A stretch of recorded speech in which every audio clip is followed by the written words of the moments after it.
I need to tell you about the day my daughter walked through our front door, holding a box she never should have been carrying, and how everything I thought I knew about my own family fell apart, in the space of about 10 minutes. My name is Renee Calloway. I'm 31. And before that afternoon, I would have told you my parents were difficult, but harmless. I would have been wrong.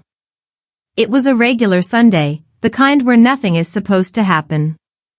I was rinsing dishes when I heard the front door open, and I turned around expecting my daughter Maya to come running in the way she always does, all noise, all energy. Instead, she walked in slow. Too slow.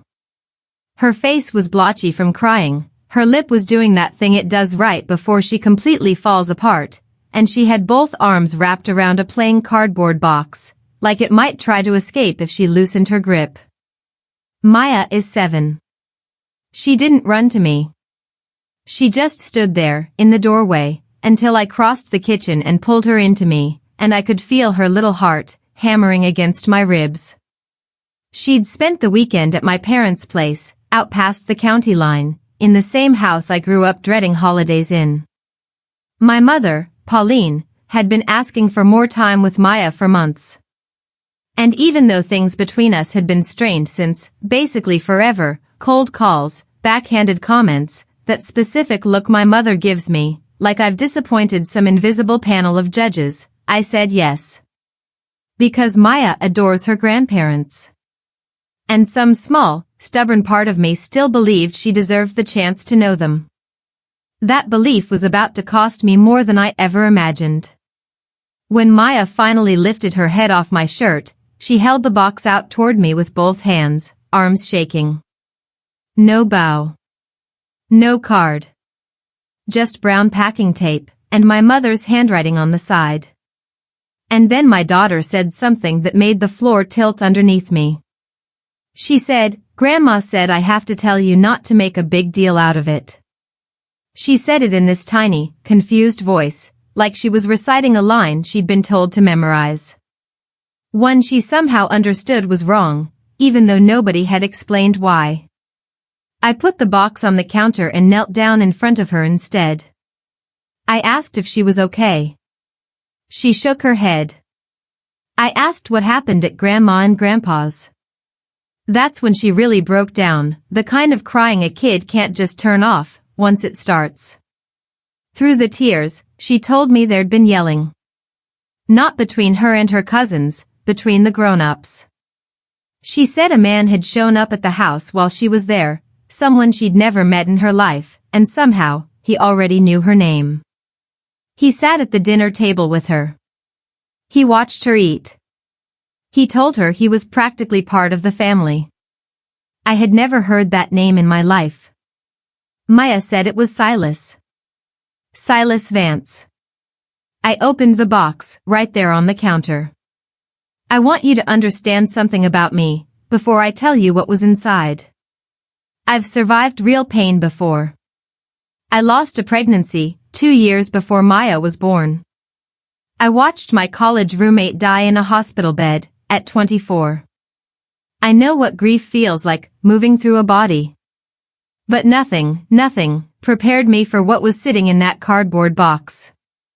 Because it wasn't something that could physically hurt me. It was paperwork. Photographs. Copies of documents somebody had carefully, deliberately collected, and packed away, and then handed to a 7-year-old to carry home, instead of just picking up the phone like an adult. By the time I got to the bottom of that box, my hands wouldn't stop shaking. My ears were ringing. I set everything down slow and careful, the way you move when you don't trust yourself not to throw something across the room. Then I picked up my phone, and I called the police. I was not overreacting. The officer who showed up was named Deputy Carla Whitfield, steady, unbothered by any of it, the kind of calm that only comes from doing this job a long time.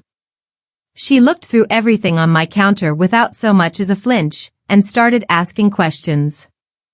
I was mid-sentence when the front door opened again, and my husband Theo walked in from his shift. He clocked the uniform first. Then me.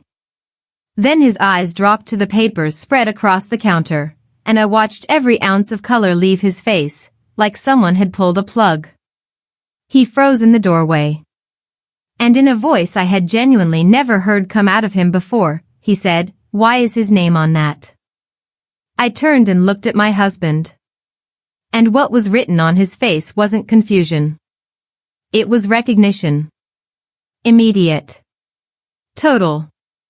He knew exactly what was sitting on that counter, before he'd even walked close enough to read it properly. And in that instant, I understood this thing went a lot deeper than one strange dinner guest. Deputy Whitfield looked between the two of us, and I could tell she'd been in rooms like this before, rooms where the temperature drops, and everybody suddenly realizes the situation is bigger than they thought. She asked Theo to come in and shut the door behind him. He obeyed like his body wasn't fully his own, moving slow, like a man walking towards something he'd been outrunning for years. I asked him who Silas Vance was. Why his name was all over documents that had just come out of a box my mother packed for our daughter. Theo sat down at the table, pressed both palms flat against the wood, and wouldn't look at me while he talked. He told me Silas belonged to a chapter of his life he thought he'd sealed shut for good, years before we ever met. It wasn't sealed. Not even close. The papers told a story Theo had never once mentioned to me, not in 8 years of marriage. Before us, before Maya, before any of this, Theo had gotten tangled up in a business deal with Silas that went bad, in ways that weren't accidental. Money had passed through channels it had no business passing through. Theo told himself he'd gotten clear of it, walked away clean, never charged, never even questioned. He believed that was the end of it. Silas, apparently, spent years believing otherwise. What really gutted me, even while the deputy kept asking Theo to clarify one detail after another, was learning that my parents had been talking to this man for months. My mother had reached out to him, or maybe he'd found her first. Doesn't matter which. Somewhere along the way, they'd struck some kind of arrangement. Silas wanted leverage over Theo. My mother wanted something too, something I still couldn't quite name, but I could feel its outline in every decision she'd made that weekend. She let a stranger into her home. She let him sit across from my 7-year-old. And then she sent my daughter home, carrying his secret like a courier who had no idea what she was delivering, wrapped in a warning that wasn't really a warning at all. It was a threat, dressed up as motherly advice. That night, my kitchen filled up with more people than I ever expected. A detective named Ronan Pike arrived after Deputy Whitfield made a second call, and he spent almost 2 hours going through every last piece of paper, with a patience that felt endless. Theo answered more questions in those 2 hours than he had in our entire relationship combined. Some of what came out hurt me, in a way I'm still working through. There's a specific kind of ache that comes from finding out someone you built a whole life with was carrying something heavy in silence the entire time.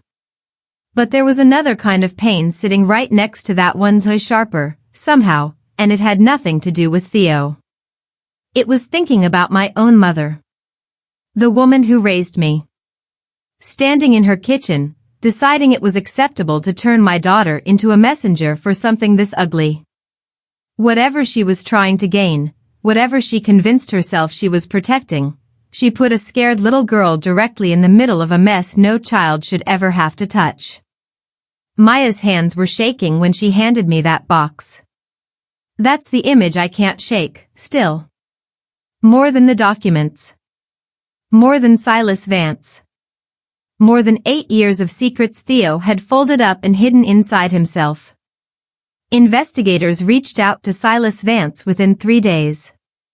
My parents got a very different kind of phone call.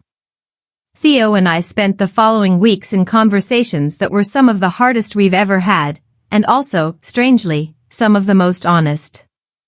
We're still having them. I won't pretend it's been easy, because it hasn't been.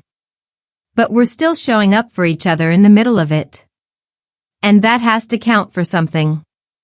Here's what I understand now, that I didn't understand before that Sunday. The people who raised you aren't automatically the people who protect you. And when someone tells you not to overreact, it's usually because they already know your reaction would be justified. So I reacted. I called the police. And I didn't shrink what I was holding, just because the person who sent it expected me to look away. Maya's doing okay now. She sees a counselor twice a month, and she's sleeping through the night again. Just last week, she laughed so hard at dinner she nearly choked on her juice, and Theo and I caught each other's eyes across the table, and something passed between us I still don't have the right word for. Something close to relief. Something close to making it through. I'm still Renee. And I'm still here.